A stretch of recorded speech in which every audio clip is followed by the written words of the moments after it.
Have you ever wondered which objects from Earth would work out in space? Well, I have.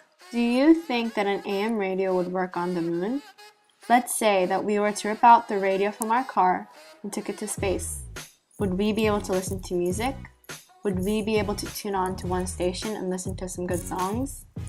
Well, before I explain how the radio would work on the moon, let me explain how the actual machine works on Earth. First, I will explain the electromagnetic spectrum, which radio waves are a part of. According to Merriam-Webster.com, the electromagnetic spectrum is the entire range of wavelengths or frequencies of electromagnetic radiation extending from gamma rays to the longest radio waves. Just like the definition, I will explain the parts of the spectrum going from largest to smallest wavelength. First, radio waves, which is the one that we will be going in detail to. It uses its waves to invisibly transmit music, conversations, photos, and data. Then there are microwaves, the waves that are used in a microwave. It's used to heat things or other foods and also used in radar.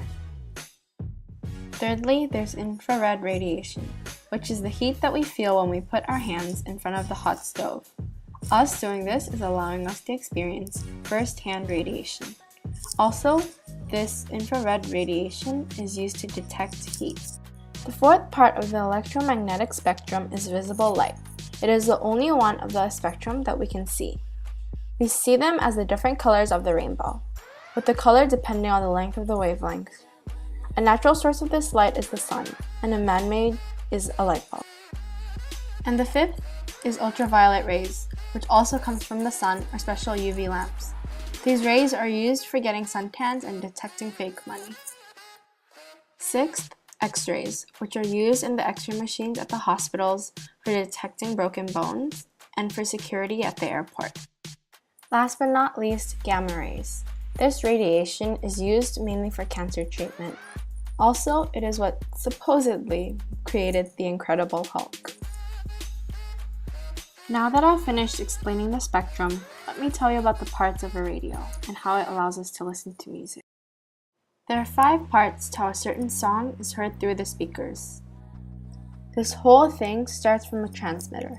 This place or machine sends out radio waves to the entire world. Then these waves are picked up by the antenna of the radio and is deciphered by the tuner. Because there are hundreds of other waves in the air, this tuner chooses out the one certain radio wave that we want to listen to. Then, a detector would extract the DJ's voice or the song, and then an amplifier is used to send that certain sound to the speakers. Now that we know how a radio works, let's re-examine the question. Would a radio work on the moon? Would this radio work in space? The answer is yes. Because radio waves don't need a medium to travel in, radio waves can travel in a vacuum. So no matter where you go, a radio would always be able to detect its waves.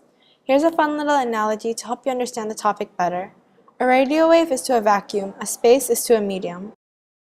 So yes, a radio machine would work up on the moon.